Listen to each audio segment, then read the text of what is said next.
back, Buff fans. Get ready for an unhinged broadcast full of the latest and greatest in sports. Despite not really... Okay, I see that on the TV. Please change that. Thank you. Despite the fact that there are not any sports really going on at the moment, it has surprisingly been a very busy week for Buff News. Zoe, it's good to see you. You didn't transfer like everybody else. Well, I only have a week left of school, and so don't worry, I'm staying strong. But the year is not quite over. There's still time to transfer. It's been really close. I've learned that senioritis is in fact a real disease, and I have been suffering from it. Well, I should forward you to my doctor. He wrote me a prescription for tequila shots that's been doing wonders for me. You can see results in as quickly as 30 to 40 minutes. But before we get into that, we have more important news. It is the very last show of Sko Buffs Sports. And for this year, and that means that since Zoe and I are graduating, that means it's our very last day as executive producers for the channel. That's right, Aidan. It's been a long and crazy 4 years. We've seen it all. We've survived a pandemic, a wildfire, and the horror story that was Mel Tucker. And now we're leaving the school right when the Buffs football team is getting good. Perfect timing. And before we start reminiscing over our careers, let's reminisce over the past week in sports. This past weekend, Colorado celebrated Black and Gold Day, highlighted by the spring scrimmage. Coach Prime made his Folsom Field debut, and Buffs fans showed out. Folsom recorded a record-high attendance of 47,277 people.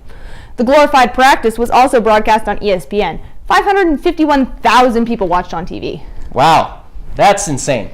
I mean, I even saw Corday there, and the only thing that went through my mind was this man just showed up for a practice. Why? Anyway, we of course covered the whole event and have some key takeaways from the game to break down. Let's take a look. The Buffs had their spring game last Saturday, showcasing what to expect in the upcoming fall season, as well as what has changed on the football team since Coach Prime was hired. The day started off with the legendary Peggy Gelbman kicking the first game ball, followed by the kickoff and an immediate touchdown by number 10, Dylan Edwards. Clearly, the Buffs were much faster than in previous years and bigger, too, despite the claims of the team looking too small. Phenomenal, Sanders said as post-game press conference. I'm amazed and stoked, if that's the proper word, about the attendance, the energy, and electricity. Walking out of the locker room with the team was unbelievable. It was one of those moments that you will never forget. Despite the cold, snowy weather the night before, the grounds crew came in full force and cleared the field in time for kickoff. Although the snow didn't hold off for our spring game, it made for great footage and candids on and off the field. Temperatures were in the upper 20s for the majority of the game, however, that didn't stop Buff fans from showing up. Attendance at the game was 47,277, which was larger than all but two of CU's home games last season. Sanders opened the game with a 75-yard scoring drive, wrapping it up with a 14-yard scoring toss to Travis Hunter, who will no doubt be one of his favorite targets. Sanders then added a 98-yard scoring strike to Montana Lamonius Craig before finishing the number 1 unit's day with a 7-yard scamper into the end zone. One area Sanders said, stating during his press conference, that needed work were his special teams. Special teams, as far as extra-pointed field goal, were horrible, Sanders said. It was hot garbage. I got tired and didn't want to see that anymore, so I kept them from kicking in the second half. Sanders has said he's not yet finished reshaping CU's roster. The weekend was a big recruiting weekend for the Buffs, and there will likely be some additions via the transfer portal in the near future. What's up, everyone? This is Alex Roberts reporting for Sko Buffs Sports here at Folsom Field. After the big spring game here on this really nice, beautiful, snowy afternoon, Coach Prime came out with a flashy style, wearing a rocking a cowboy hat, and we got our first taste of what he's cooking. He said the atmosphere today was unbelievable. It's the genesis of the new era, and I couldn't disagree because all three squads looked very convincing today, highlighted by Shador Sanders and Travis Hunter, but Shador Sanders found great connections with Montana Lamonius Craig, and that was the biggest standout for me. Jimmie Horn Jr. did not participate in the spring game activities, so a bit disappointing that we could not get our first look at the receiver transfer from South Florida. But regardless, an absolutely fantastic and successful day here at Folsom Field. I'm Alex Roberts for Sko Buffs Sports. What's up, y'all? I'm Simeon, and it's sadly time for our final Buff banner of the year. Save your tears, though. I'm here to bring you all the latest on the roster moves made by Coach Prime and the Buffs. Since the transfer portal reopened on April 15th, a lot of things have changed. If reading is more your thing though, some handsome and super awesome guy wrote an article about everything I'm about to get into on theboldcu.com, so check it out when you get the chance. The Buffs had a max exodus of players from previous seasons leaving. As of today, 39, wow, players from last year's team, along with a few other players that just got here from the transfer portal months ago, have entered since the portal reopened 2 weeks ago. That leaves just 11 scholarship players from the fall. Dozens initially left after Sanders took over, then a bunch more who stayed exited this week. Many of these transfers are rumored to be pushed by Coach Prime himself. Remember Coach Prime's first message to the team? He mentioned that he was bringing his luggage with him, and it was Louis, along with encouraging many of last year's team that we don't talk about anymore to enter the portal.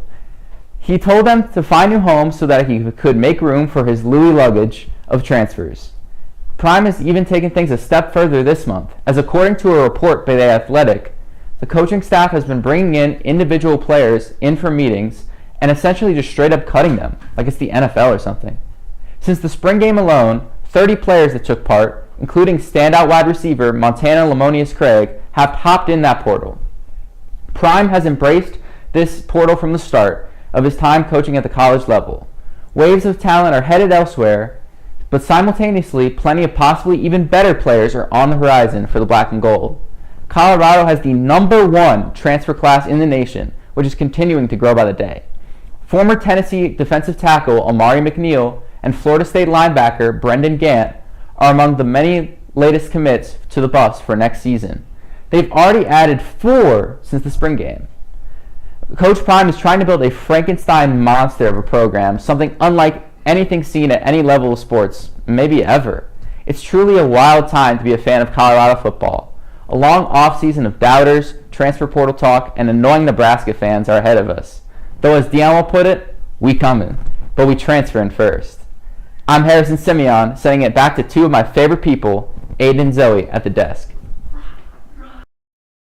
We're Harrison's favorite people. That's the best news of the week. Well, I already knew that I was. The fact that you are is news to me. Anyway, the only thing that I love talking about more than myself is Dion's squad. Buff fans are absolutely ecstatic about our team, and some fans shared some words with our crew. We'll let this video give you a glimpse into just how exciting it is to be a Buff. Guys, it's prime time in Boulder. I hate that it's snowing because I was in a swimsuit last week. I agree. But it's game day. Exactly. I think this is classic springtime in the Rockies.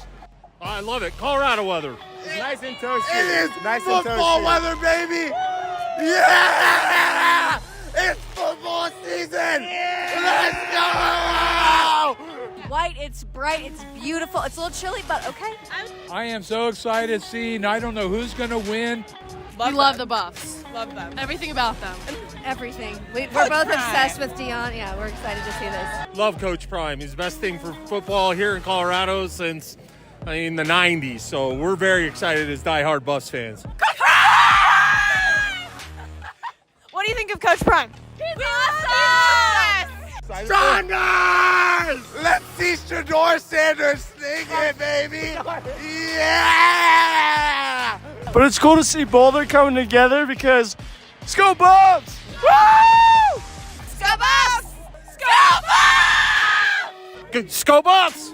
Sko Buffs! Yeah!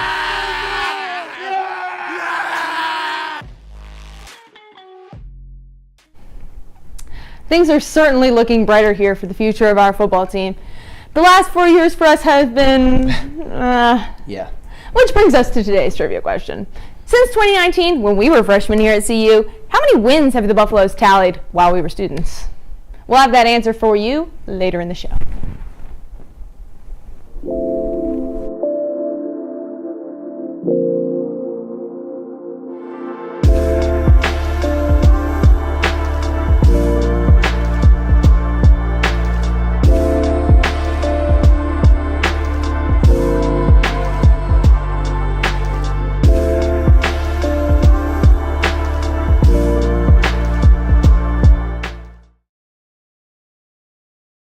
commercial with extra footage from the package I did with the Cornhole Club on campus junior year.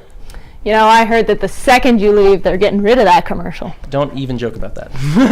Speaking of bad jokes and people leaving, Zoe Paulson is here to talk about Neek Clifford. You know, Neek Clifford has transferred to the CSU Rams.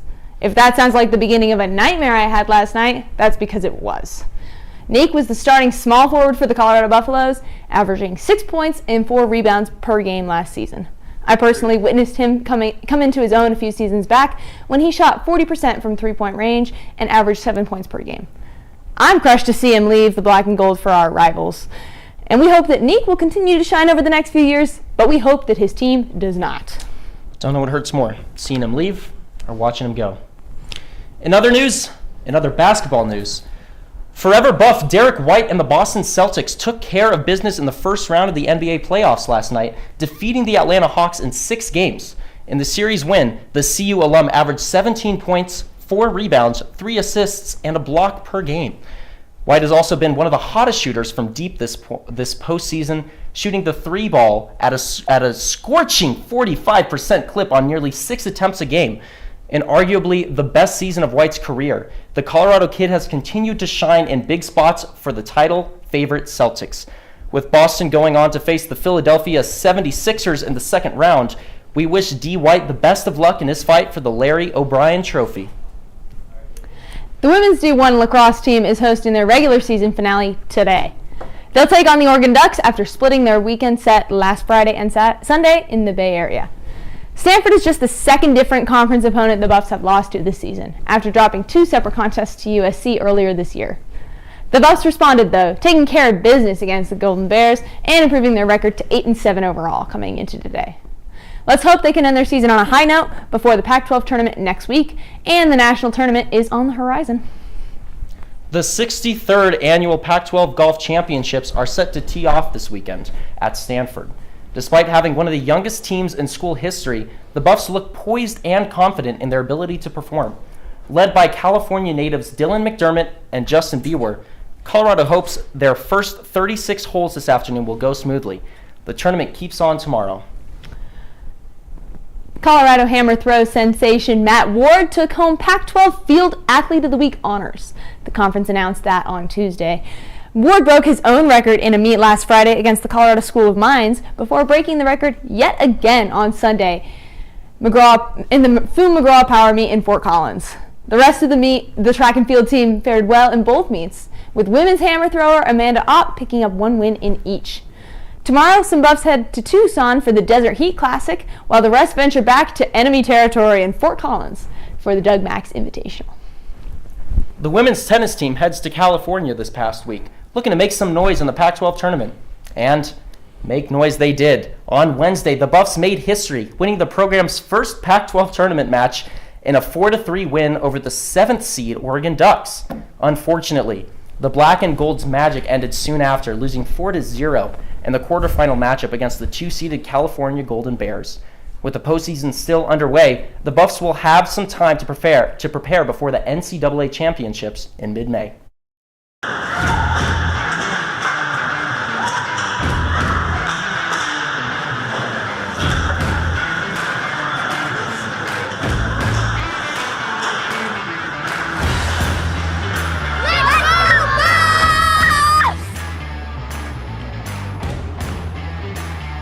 Sko Buffs!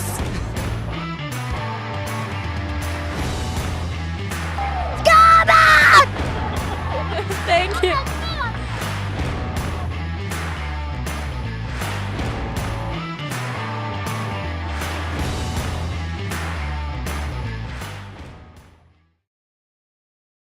Annual CU Sports Performers of the Year Award, or Cuspies, award ceremony was held last Monday. And Troy, let me tell you about it. Almost 400 student athletes and staff were in attendance, with plenty of trophies to go around. Among the notable winners were top skier Philip Foriatek and sophomore golfer Dylan McDermott, who split honors for Male Athlete of the Year. Point guard Jalen Sherrod won Female Athlete of the Year for her leadership of the women's basketball team. We'll never forget their improbable Sweet 16 run in March Madness, which earned the group the Moment of the Year award as well. Congrats to every Buff who was recognized on Monday. Now, I'm not exactly sure how you share the Athlete of the Year award. Is it like a custody thing? Is there a schedule? Like, does Dylan get it every other weekend? Anyway, baseball. The club baseball team wraps up their regular season this weekend against the Colorado School of Mines. The Buffaloes look to wrap up a Mid-America West Conference championship for their second straight year. The series begins on Saturday with a doubleheader and finishes with the series finale on Sunday. All games will be held at the Scott Carpenter Park, and we will have full coverage of the series on our YouTube channel. The men's lacrosse team is heading north to Fort Collins for their regional tournament this weekend. The Buffs have a tough road to the championship with BYU on their schedule first. BYU beat Colorado 15-8 in their regular season meeting in Utah. Let's hope that the Black and Golds can get some revenge on a neutral field. If they win against BYU, they get to play in the championship game with an opponent that remains to be known. Good luck to the regional Buffs. Who's the biggest Buff fan here? Me! That guy. Sko Buffs. Go Buffs, baby! We're all about the Buffs! Sko Buffs! They can't contain us. We're the best. We can't be stopped. Sko Buffs!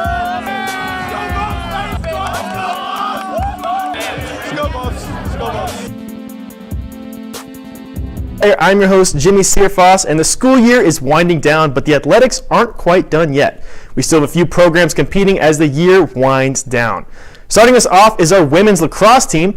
They're taking on Oregon today here in Boulder at 4. This is the last game they have before that Pac-12 tournament, and they're coming off a win against Cal and are looking to finish the season on a hot streak. The men's golf team is also going to work today as they play the first round of the Pac-12 championships in Palo Alto, California.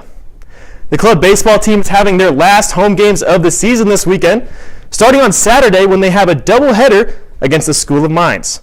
Those games are at Scott Carpenter Park, and on Saturday the games are at 3:30 and 5:30, while on Sunday they play at 7:30. The Buffs have pretty much locked up their division, but wins this weekend would secure the Mid-American West Conference. Really finishing up this weekend is our track and field team, as they have they've divided up the team. Half the team is at Colorado State for the Doug Max Invitational, while the other is at Tucson, Arizona for the Desert Heat Classic. That's all we got for you today here on Rapid Fire. I'm your host, Jimmie Searfoss. Back at you, Aidan and Zoe.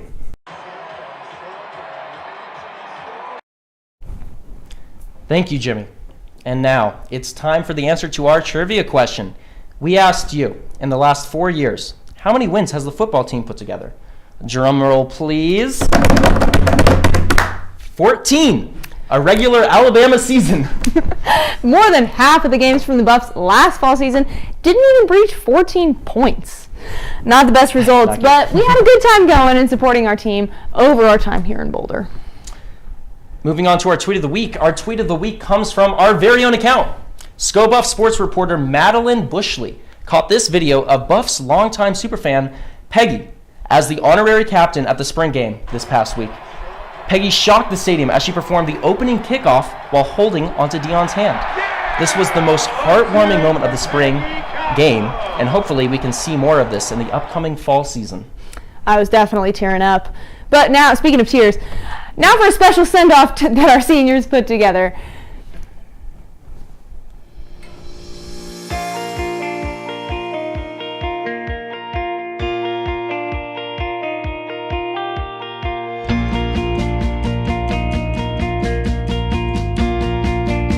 Joining me for his first time on the anchor desk is Aidan Young-Sgoutas. I got started behind the boards, but always liked when I got to peek out in front of the camera. I especially liked the segment I did with the map of the states, tracking where the recruits Deion had brought in came from. Eventually, I did get to anchor a show and immediately proceeded to make one of the most infamous blunders of the show. 4 games in 3 days. They start with a match against UCF tonight at Kiddie Field. I think Aidan might get feel. Other stories I enjoyed covering would probably be the interview I did with Seal Berry, the 360 video we did for the TCU game. The cornhole package also has a lot of nostalgia for me since that was the first package I created for the channel. The live streaming crew was always super fun. The hockey coverage we would do. Going to Vegas for the Pac-12 tournament is absolutely one of my most treasured memories. I think that above all, what I'm going to miss most is being in the studio on Fridays. I absolutely lived in the studio on Fridays, and the morning coffee we would get just before the show, where we would talk over ideas, and people would come by, and we would create the show.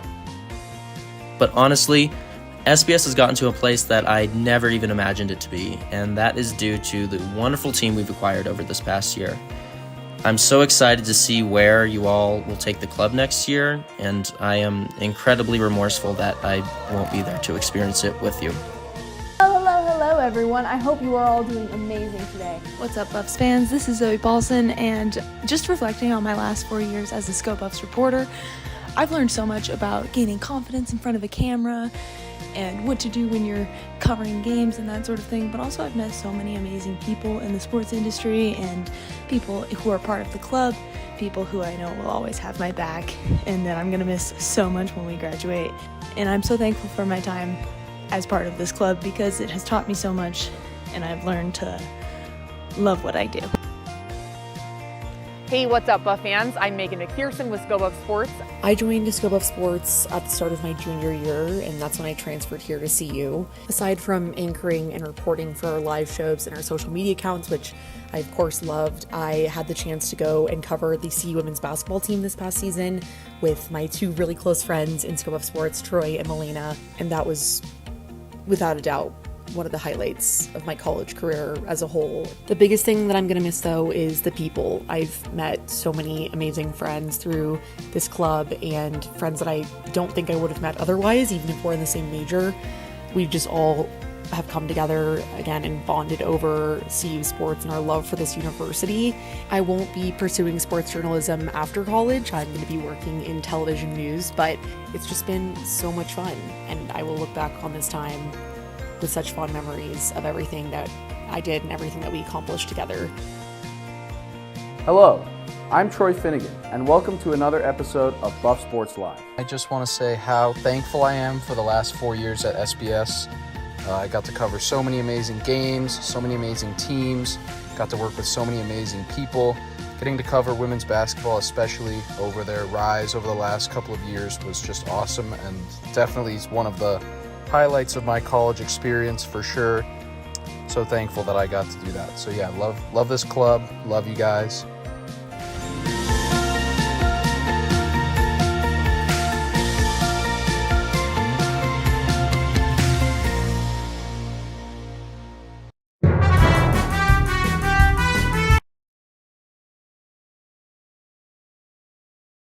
Warms my cold heart. Are you crying, Aidan? It's producers cry too. Anyway, I mean, Megan told me to send in some highlights and she would put something together, and I was just like, my entire career is highlights. How can I just pick a few? Well, that was a video by Megan MacPherson, who we should be calling Megan McHere, son, because she's here right now. So is our entire crew. Can we have everybody come on here? Everybody come in. This is the end of the year show. End of the year show. We want to thank our crew. If you want, you can put it on input 3, just normal 3, and that'll mitigate. Or sorry, input 2. That's confusing. What? Input 2. Leave it there. Yes. We want to thank everybody who has tuned into Sko Buffs this past year. It has been a really big year for the channel. It's been a really big year for me and Zoe and our entire crew. And honestly, I just want to take a moment to thank just honestly our wonderful team, these guys, because it's their hard work and dedication that has taken us to where we are today. I honestly never imagined that our organization would be in the place that it is right now. But I'm so happy and I'm so sad that I'm not going to be here to see where you guys take it in the future. You know, football school. Let's go. Yeah, don't forget, everyone out there, you heard it here first. And Sko Buffs! Take it. Hey! Cue the trouble.